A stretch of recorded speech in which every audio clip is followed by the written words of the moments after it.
Bonjour à toutes, bonjour à tous, et bienvenue à vous qui vous connectez ce matin pour ce temps de prière. On va passer à peu près 1 heure ensemble dans la prière, dans la louange, c'est-à-dire dans la reconnaissance de qui est Dieu et de ce qu'il fait pour nous.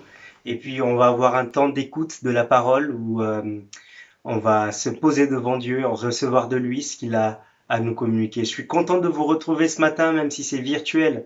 C'est vrai que c'est une situation assez particulière. Ça fait maintenant assez particulière. Ça fait maintenant 1 mois qu'on est tous un peu confinés chez nous. On n'a plus le droit de se rassembler, ce qui est bien pour limiter au mieux la propagation de cette pandémie. Ça change, oui, et ça change de se retrouver sur Internet. Ça m'a fait penser cette situation à une histoire, à une conversation que Jésus-Christ a avec une femme que l'on retrouve dans la Bible, dans l'évangile de Jean, Jean 4. Vous pourrez la lire chez vous. C'est Jésus qui discutait avec la femme samaritaine. Il y a beaucoup de choses qu'on peut tirer de cette histoire. Par exemple, Jésus qui se révèle finalement être le Messie, c'est-à-dire l'envoyé de Dieu venu pour être notre Seigneur et notre Sauveur. C'est ce que nous allons chanter d'ailleurs. Mais il y a autre chose aussi dans cette histoire, c'est qu'à un moment donné, il parle de la prière, de l'adoration. Cette femme dit à Jésus, mais toi t'es juif, dites-nous, nous les Samaritains, nos pères nous ont appris qu'il fallait prier sur cette montagne. Et vous les juifs, vous dites que c'est à Jérusalem qu'il faut prier. J'aime beaucoup la réponse du Christ. Il lui dit, crois-moi, l'heure vient et elle est déjà venue, c'est-à-dire maintenant, où les vrais adorateurs adoreront le Père en esprit et en vérité. C'est ce que nous voulons faire ce matin, ce que je voudrais vous inviter à faire ce matin, où que vous soyez à Dijon, dans la campagne ici, à Villevin, en Bourgogne, en France, partout, où que vous soyez. Nous voulons nous approcher de Dieu ce matin, nous voulons élever nos cœurs pour l'adorer en esprit et en vérité. Je pense à cette autre promesse de l'Écriture qui dit « Approchez-vous de Dieu, et il s'approchera de vous ».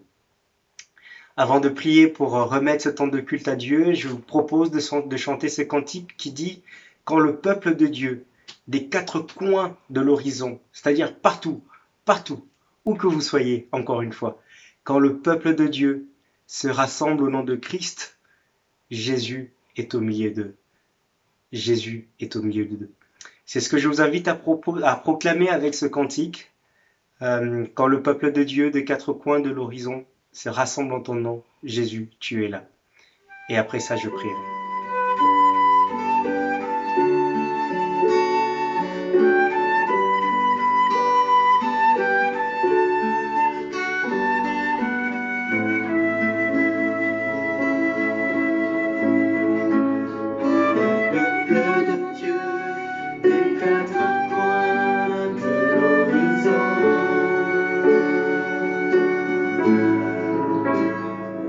Le peuple de Dieu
Jésus, tu es là. Je vous invite à prier pour introduire ce culte. Notre Dieu, notre Père, nous voulons te bénir, nous voulons te célébrer pour qui tu es le Dieu qui s'est fait connaître, tu es le Dieu qui nous rassemble ce matin. Nous voulons te bénir pour ce que tu fais aussi, parce que tu prends soin de nous. Seigneur, tu nous rétablis, tu rétablis ceux qui sont malades, tu veilles sur nous, tu prends soin de nous. Et pour tout ça, on veut te dire merci. Merci de nous rassembler ce matin. Je te prie que ton nom soit glorifié pendant tout ce temps de prière, que tu reçoives, Seigneur, toute la gloire, toute la louange de ton peuple rassemblé ce matin. Je te prie de nous fortifier, de nous guider pendant ce temps de prière. Que tout, Seigneur, soit pour ta gloire et pour ta gloire seule. Au nom de Jésus-Christ. Amen. Je vous propose de chanter deux autres cantiques, Notre Dieu, et puis le chant Dieu de gloire.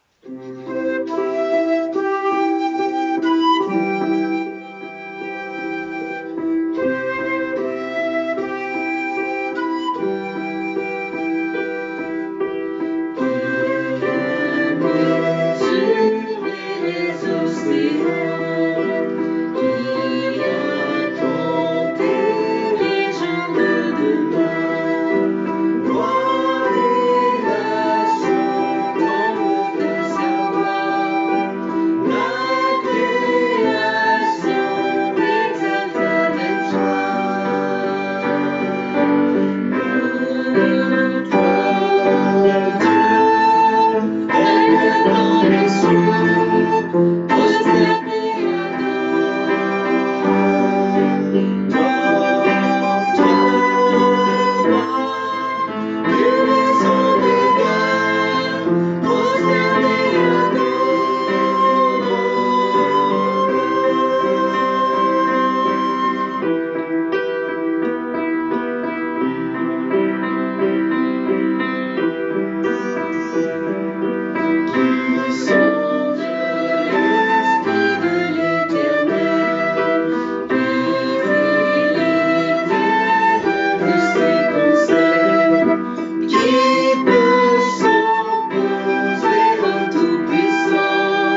Merci Seigneur pour ces chants et pour ces cantiques.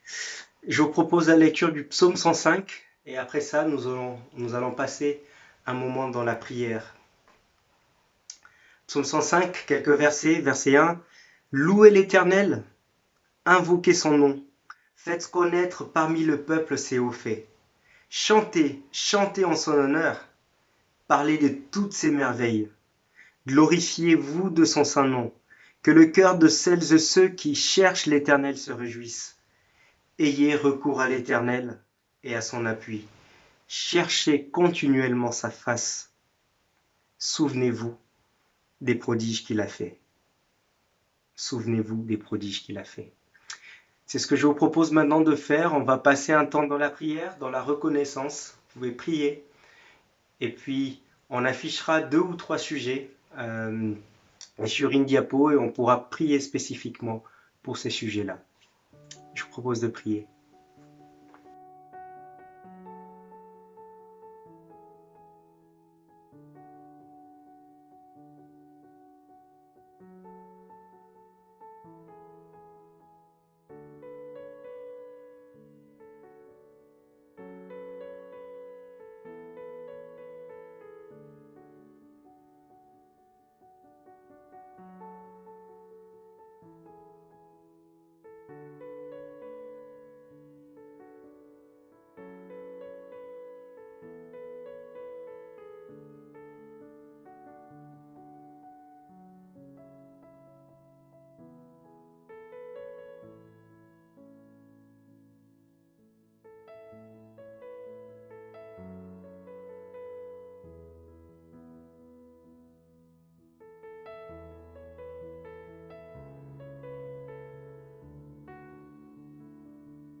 Amen. Merci Seigneur pour ces chants.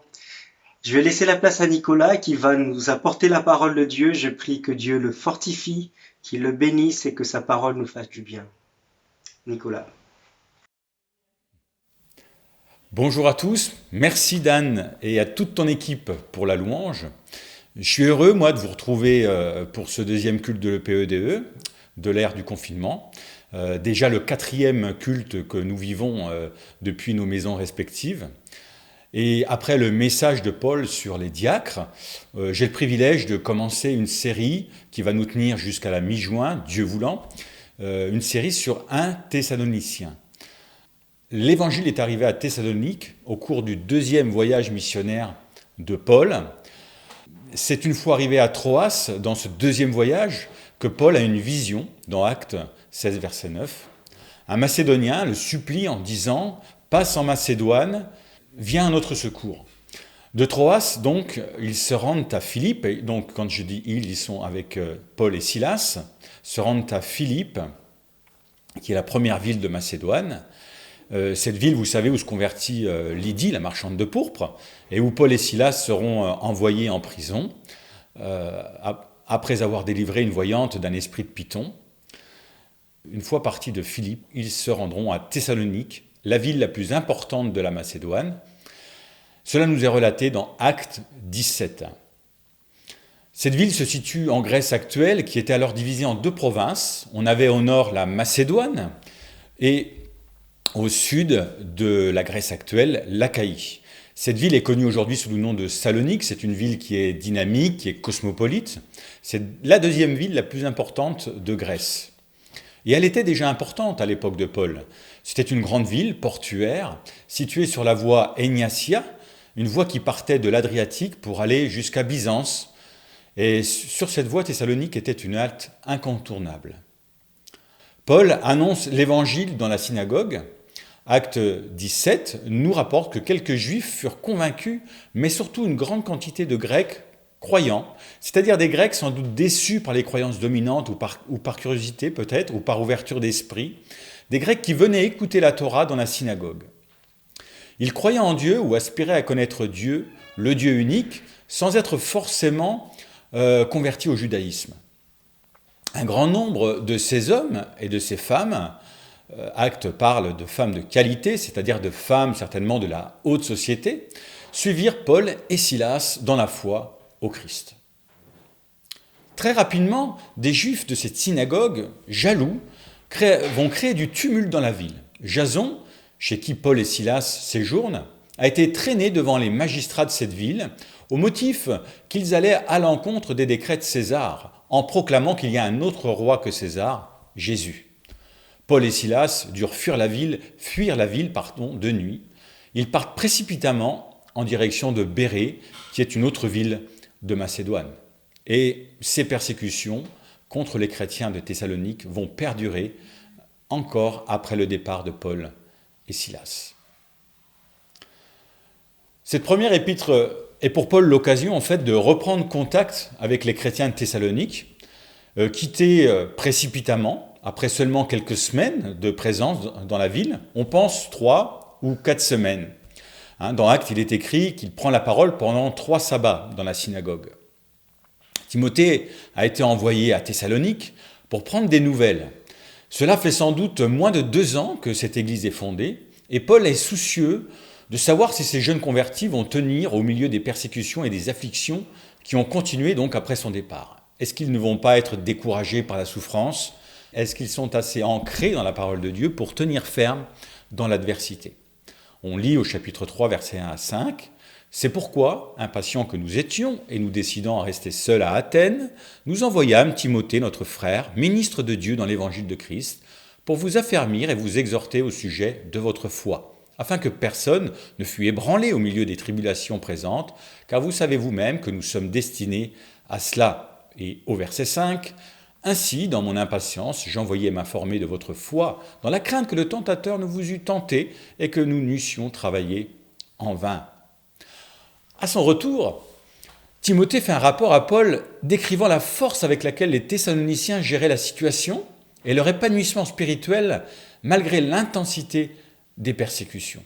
Je lis quelques extraits du chapitre 3, versets 6 à 9.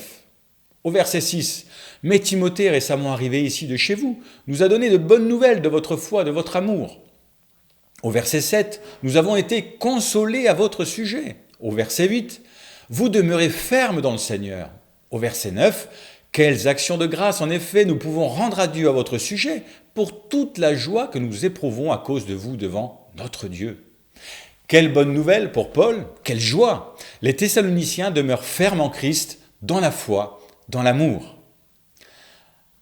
Alors, la première épître aux Thessaloniciens, qui est sans doute la première lettre que Paul a écrite à une église, nous parle tout spécialement du retour du Seigneur Jésus. Elle est adressée à une assemblée locale encore très jeune dans la foi, mais qui persévérait dans l'attente journalière de la venue du Seigneur au milieu des persécutions. Ils étaient convaincus que Jésus reviendrait les chercher de leur vivant. On pense qu'ils ont été troublés lorsqu'au milieu d'eux sont survenus des décès. Des frères et des sœurs ont perdu la vie, on pense, suite aux persécutions. Que va-t-il advenir à l'occasion du retour de Jésus, de nos frères qui sont morts? Iront-ils eux aussi auprès de Dieu? Paul va répondre à ces questions. Cette épître est structurée en 2 phases majeures. Dans la première partie, qui va du chapitre 1 au chapitre 3, il les félicite pour leur fidélité à Jésus après leur réelle conversion qui fait d'eux un exemple. Et dans la seconde partie, qui va du chapitre 4 au chapitre 5, il les encourage à continuer de croître, à faire toujours plus de progrès en tant que disciples de Jésus, en cherchant la sainteté dans l'attente du retour de Jésus et au milieu des afflictions.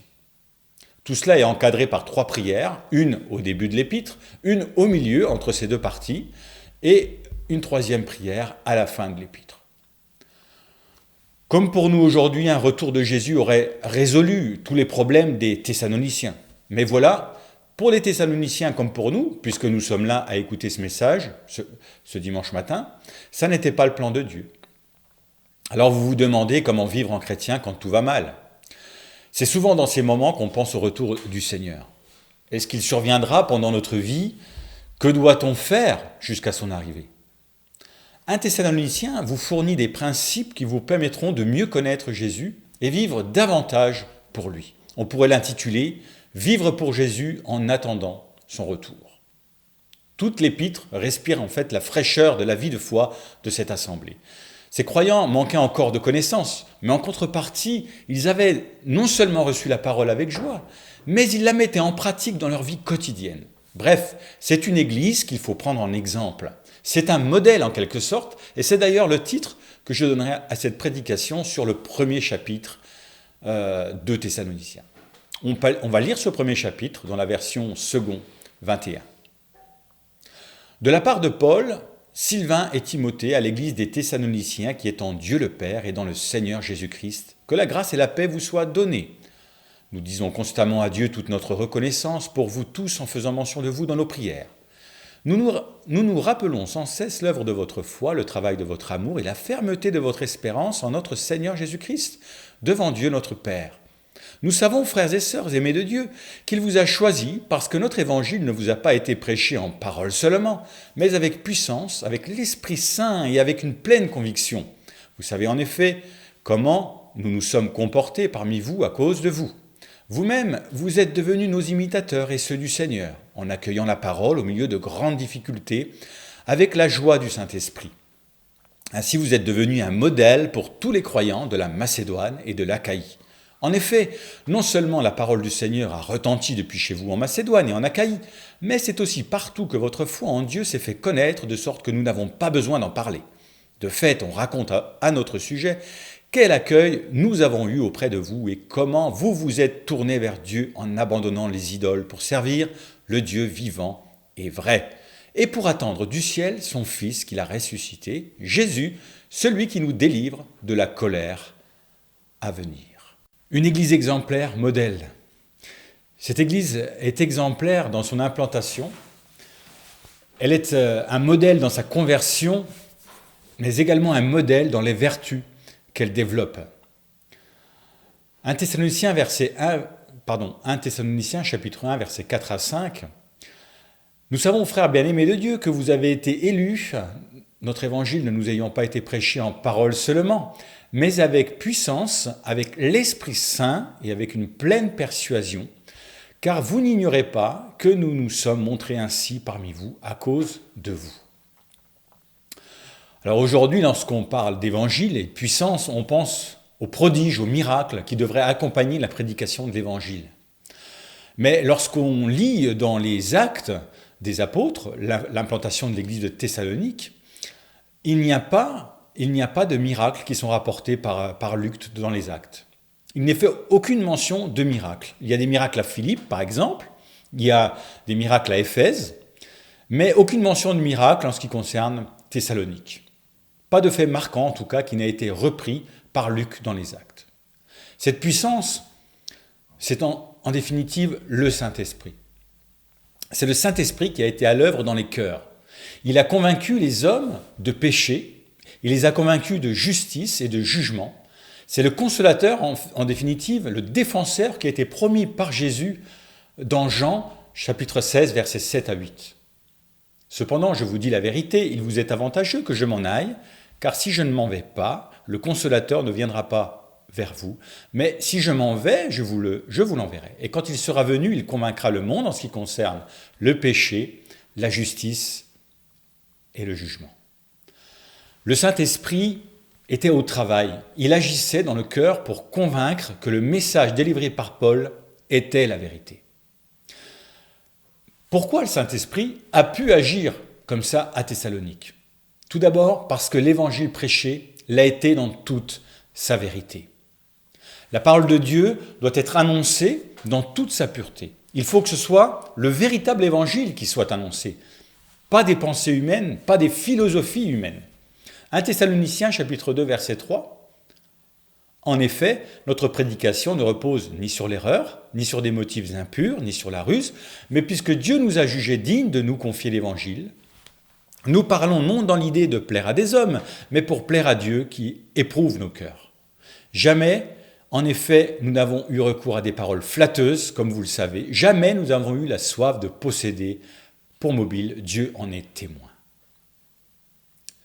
Paul et Silas annoncent la bonne nouvelle de l'évangile avec de bonnes motivations, sans calcul, sans déformation, sans arrière-pensée, dans le souci d'obéir à Dieu et d'apporter le salut aux hommes. Encore, Actes 17, versets 2 et 3, Paul y entra selon sa coutume, c'est-à-dire il entra dans la synagogue. Pendant 3 sabbats, il discuta avec eux, d'après les Écritures, expliquant et établissant que le Christ devait souffrir et ressusciter des morts. Et Jésus que je vous annonce, disait-il, c'est lui qui est le Christ. Paul a enseigné à cette ville les Écritures, pas ses propres pensées. Il allait chercher en fait, dans l'Ancien Testament, dans la Torah, tout ce qui parlait du Messie qui était promis. Et c'est sur ces paroles-là qu'il s'est appuyé pour démontrer que sa prédication était vraie. Pour dire quoi ? Pour dire que Jésus était le Messie, promis par Dieu, qu'il devait souffrir, mourir et ressusciter. Il démontre par les Écritures la véracité de l'Évangile qu'il annonce. Le deuxième point, c'est que c'est un prédicateur convaincu, avec une pleine persuasion. C'est quelque chose d'essentiel. Le témoin ou le prédicateur doit être convaincu. Il doit être persuadé de ce qu'il annonce. Paul était persuadé en parole et en acte également. Il incarnait, avec Silas, on peut le mettre aussi dans cette affaire, ils incarnaient tous les deux le message qu'ils étaient venus apporter aux Thessaloniciens. Au verset 5, la version du Semeur nous dit « Vous le savez bien, puisque vous avez vu comment nous nous sommes comportés parmi vous pour votre bien. » C'est vrai du prédicateur, c'est vrai du témoin. C'est vrai du témoin. Aujourd'hui, on discute d'un tas de choses, on se pose des questions et des questions dans tous les domaines. Mais à la fin, les réponses qu'on apporte, les solutions qu'on apporte, est-ce qu'elles viennent de la parole de Dieu ? Ce sont les réponses de la parole de Dieu qu'il faut apporter si on désire que la puissance du Saint-Esprit accompagne notre témoignage et touche un cœur. Si je lis Romains 1, verset 16, c'est Paul qui dit « Car je n'ai pas honte de l'Évangile. C'est une puissance de Dieu pour le salut de quiconque croit, du juif premièrement, puis du grec. Est-ce qu'on n'est pas gêné parfois quand on parle de notre foi ? Est-ce que cette gêne ne traduit pas un doute ? Notre témoignage ne manquerait-il pas de persuasion parfois ? Enfin, pour que le Saint-Esprit puisse agir, il faut aussi que les auditeurs soient les élus de Dieu. Si on lit dans 1 Thessaloniciens 1 verset 4, « Car nous savons, frères, que vous avez été élus. » Il y a des traductions qui disent « Dieu vous a choisi ». Quelques-uns de ceux qui ont écouté se sont laissés persuader, convaincre. On le voit dans 1 Thessaloniciens 2 verset 13. Paul nous dit comment ça s'est passé. C'est écrit, vous l'avez reçu, non comme la parole des hommes, mais ainsi qu'elle est véritablement, comme la parole de Dieu qui agit en vous qui croyez. Des Thessaloniciens donc, dans la synagogue ce jour-là, ont accepté les paroles de Paul comme étant la parole de Dieu. Ils se sont laissés convaincre. Leur cœur a été à l'écoute, prêt à entendre ce que Dieu avait à dire. Oui, mais voilà, ce sont ceux qui sont choisis par Dieu, qui peuvent avoir accès à cette compréhension. Cela ne vient pas de l'individu lui-même. C'est écrit dans Éphésiens 1, verset 4. « En lui, Dieu nous a élus avant la fondation du monde, pour que nous soyons saints et irrépréhensibles devant lui, nous ayant prédestinés dans son amour à être ses enfants d'adoption par Jésus-Christ, selon le bon plaisir de sa volonté, à la louange de la gloire de sa grâce qu'il nous a accordée en son bien-aimé. » Et encore, toujours dans Éphésiens 2, versets 8 à 9, « Car c'est par la grâce que vous êtes sauvés, par le moyen de la foi, et cela ne vient pas de vous, c'est le don de Dieu. Ce n'est pas par les œuvres afin que personne ne se glorifie. Cela ne vient pas de vous, c'est le don de Dieu. » Voilà ce que Paul dit dans Éphésiens. Cela ne vient pas de vous. C'est Dieu qui nous permet de comprendre et de saisir le message. Ça, c'est Paul, mais il y a aussi Pierre dans 1 Pierre 1, verset 2. De la part de Pierre, apôtre de Jésus-Christ, à ceux qui sont étrangers et dispersés dans le Pont, la Galatie, la Cappadoce, l'Asie, la Bithynie, à vous qui avez été choisis conformément à la prescience de Dieu, le Père, et conduits à la sainteté par l'Esprit, afin de devenir obéissants et d'être purifiés par le sang de Jésus. À vous qui avez été choisis. Pierre a le même message, a la même doctrine, je dirais. Et je bénis Dieu dans cette période de trouble d'avoir été choisi par Dieu. Ce sujet n'est pas facile, surtout si on regarde du côté de ceux qui ne sont pas élus, je le conçois. Ce sujet, par contre, est merveilleux pour nous qui croyons, parce qu'il donne l'assurance, en fait, que tout dépend de Dieu. Il est venu nous chercher, il nous a permis de comprendre le message de la parole de Dieu, il a permis qu'on réponde à cet appel par la foi, et c'est lui aussi qui va nous permettre d'être gardés dans sa main jusqu'à la fin. Mais du côté des perdus, c'est plus difficile. Et on raconte que Spurgeon, un grand prédicateur anglais du XIXe siècle, priait comme ça. Il disait « Seigneur, sauve tes élus et élis-en d'autres. » Oui, c'est un sujet qui réclame de l'humilité. Devant ça, je me dis simplement que je ne peux pas tout comprendre et que j'ai besoin de la grâce de Dieu, même pour ma foi en quelque sorte. En tout cas, c'est comme cela que la nouvelle naissance ou qu'une conversion peut se produire. Il faut l'annonce persuasive de la vérité, accompagnée de la puissance du Saint-Esprit, à un cœur à qui Dieu donne l'occasion et la grâce de comprendre vraiment la parole. Les Thessaloniciens sont aussi un modèle de conversion. C'est le deuxième point de ce message, c'est de véritable conversion. On relit chapitre 1, versets 6 à 10. Et vous-même, vous avez été mes imitateurs et ceux du Seigneur en recevant la parole au milieu de beaucoup de tribulations, avec la joie du Saint-Esprit, en sorte que vous avez été devenus un modèle pour tous les croyants de la Macédoine et de l'Achaïe. Non seulement, en effet, la parole du Seigneur a retenti de chez vous dans la Macédoine, dans l'Achaïe, mais votre foi en Dieu s'est fait connaître en tout lieu, de telle manière que nous n'avons pas besoin d'en parler, car on raconte à notre sujet quel accès nous avons eu auprès de vous et comment vous vous êtes convertis à Dieu en abandonnant les idoles pour servir le Dieu vivant et vrai, pour attendre des cieux son Fils qu'il a ressuscité des morts, Jésus qui nous délivre de la colère à venir. Tout d'abord, ils se détournent des idoles et servent le vrai Dieu. La définition d'une idole, dans le monde moderne, on dirait que ce sont les choses qui comptent dans notre vie et dans lesquels on met notre confiance. L'idole qui se trouve dans mon cœur, c'est ce qui prend la place de Dieu, ce qui me fait sentir important en dehors de Dieu, en quelque sorte. Les Thessaloniciens ont laissé de côté des idoles pour se tourner vers le Dieu qui est vivant, qui n'est pas fait de main d'homme. Le converti quitte tout ce qui peut prendre la place de Dieu et remet Dieu au centre de son cœur. Il a une relation personnelle, vivante, vraie avec Dieu, qu'il met donc au centre de son cœur. Ça, c'est une chose. Se détourner des idoles. Ensuite, on voit qu'ils attendent le retour de Christ. Au verset 10, pour attendre des cieux son Fils.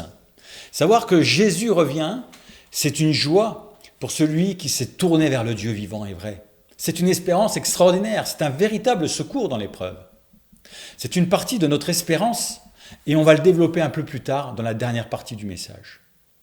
En tout cas, ensuite, en troisième point, ils deviennent un modèle pour les autres.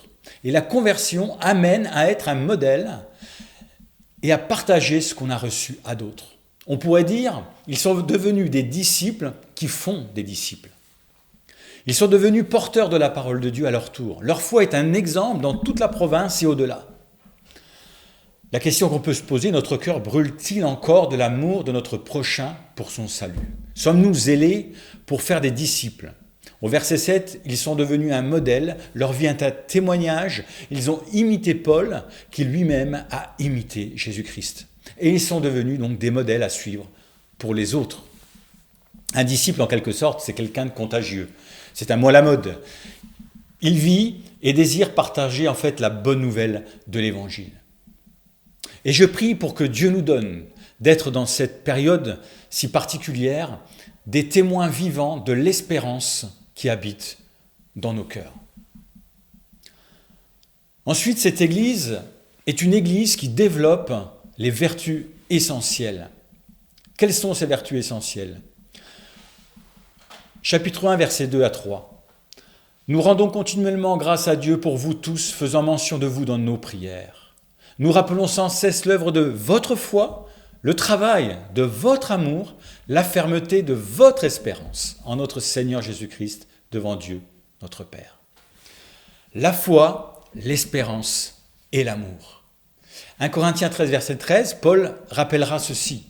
Maintenant donc, ces trois choses demeurent, la foi, l'espérance, l'amour. Mais la plus grande de ces choses, c'est l'amour.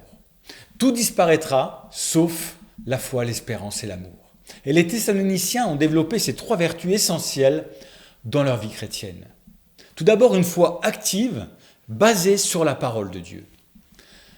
2 verset 13 de 1 Thessaloniciens, c'est pourquoi nous rendons continuellement grâce à Dieu de ce qu'en recevant la parole de Dieu, que nous vous avons fait entendre, vous l'avez reçue, non comme la parole des hommes, mais ainsi qu'elle l'est véritablement, comme la parole de Dieu qui agit en vous qui croyez. Les chrétiens de Thessalonique croient réellement que le message délivré par Paul et Silas vient de Dieu. C'est ce Dieu-là, qui est l'objet de leur foi. Ils ont cru que Jésus était le Messie promis par les Écritures, qu'il est mort pour leurs péchés à la croix, à leur place, et qu'il est ressuscité des morts. L'objet de leur foi, c'est que Dieu a donné son Fils à la croix pour leur salut. Oui, ils ne croient pas en un Dieu inconnu, mais ils croient le Dieu des Écritures. On rejoint ici le sola scriptura par l'Écriture seule. C'est un des 5 solas qui ont figuré pendant des siècles en tête des professions de foi des églises protestantes de la Réforme. Par l'Écriture seule. Cette foi doit se baser sur les Écritures. Et cette foi se manifeste dans les actes des Thessaloniciens. C'est une foi active. On le voit dans 2 Thessaloniciens, chapitre 1, verset 4, dans la version du Semeur. Aussi exprimons-nous dans les églises de Dieu notre fierté en ce qui vous concerne à cause de votre persévérance et de votre foi au milieu de toutes les persécutions, de toutes les détresses que vous endurez. Effectivement, ce n'est pas une foi morte, mais c'est une foi qui se voit au travers de leur façon de vivre et de persévérer. Dans l'épreuve, au milieu des persécutions, ils persévèrent. Les Thessaloniciens ont aussi un amour actif. La version du Semeur dit « Les Thessaloniciens ont un amour actif. C'est un amour qui est à l'œuvre comme leur foi. Mais quel est l'objet de leur amour? Quel est l'objet de leur amour? Voilà ce que dit Paul sur l'amour des Thessaloniciens. Si on lit donc dans 1 Thessaloniciens, chapitre 4, versets 9 et 10, « Pour ce qui est de l'amour fraternel, vous n'avez pas besoin qu'on vous en écrive, car vous avez vous-même appris de Dieu à vous aimer les uns les autres. Et c'est aussi ce que vous faites envers tous les frères dans la Macédoine entière. Mais nous vous exhortons, frères, à abonder toujours plus dans cet amour. Les Thessaloniciens aiment leurs frères et sœurs. » Cet amour rayonne dans toute la Macédoine. Et cet amour, ils l'avaient appris de Dieu, parce qu'ils ont parfaitement compris l'amour de Dieu pour eux. On voit ça dans 1 Jean chapitre 4, versets 10 et 11. Et cet amour consiste non point en ce que nous avons aimé Dieu, mais en ce qu'il nous a aimés et a envoyé son Fils comme victime expiatoire pour nos péchés. Bien-aimés, si Dieu nous a ainsi aimés, nous devons aussi nous aimer les uns les autres. Les Thessaloniciens ont parfaitement compris l'amour de Dieu et c'est pour ça qu'ils aiment en retour leurs frères et leurs sœurs. Et malgré cet amour, on se rend compte que malgré cet amour qui se répand dans toute la Macédoine, Paul les exhorte à continuer à faire des progrès dans ce domaine. Jésus a dit qu'on connaîtrait ses disciples à l'amour qu'ils auront les uns pour les autres. C'est vrai, plus que jamais, au travers de cette crise que nous vivons et des conséquences de cette crise que nous allons vivre, que nous puissions, frères et sœurs, en acte, nous aimer les uns les autres. C'est vrai, quand on voit le quasi-pillage des magasins au début du confinement, surtout en papier WC d'ailleurs, et je n'ai pas encore compris pourquoi, et si certains ont des réponses, vous pouvez les mettre dans le chat, là je suis preneur. En tout cas, quelle démonstration d'égoïsme. Attention, la panique peut vite nous saisir et nous faire oublier les autres. Et quand je regarde ma propre vie, combien de fois ne suis-je pas égoïste avec ma femme, avec mes enfants, orgueilleux sans amour? Que de progrès ai-je encore à faire? Quelqu'un a dit, plus j'aime l'humanité en général, moins j'aime les gens en particulier comme individus. C'est vrai, c'est parfois difficile d'aimer les gens qu'on connaît. On peut être parfois difficile à supporter. Je peux dire par exemple, j'aime les Costaricains. C'est facile, j'en connais aucun. Aimer dans l'abstrait, c'est facile, mais dans le concret, quand l'autre est parfois difficile, c'est une autre histoire. Frères et sœurs, ne soyons pas menteurs. 1 Jean 4, verset 20 dit « Si quelqu'un dit « J'aime Dieu » alors qu'il déteste son frère, c'est un menteur. En effet, si quelqu'un n'aime pas son frère qu'il voit, comment peut-il aimer Dieu qu'il ne voit pas? Or, voici le commandement que nous avons reçu de lui. Celui qui aime Dieu doit aussi aimer son frère. » Cet amour, en définitive, comme la foi active, est une démonstration de la conversion. Le chrétien pense aux autres, a le souci des autres, et les Thessaloniciens aimaient Dieu et aimaient les frères et sœurs en Christ.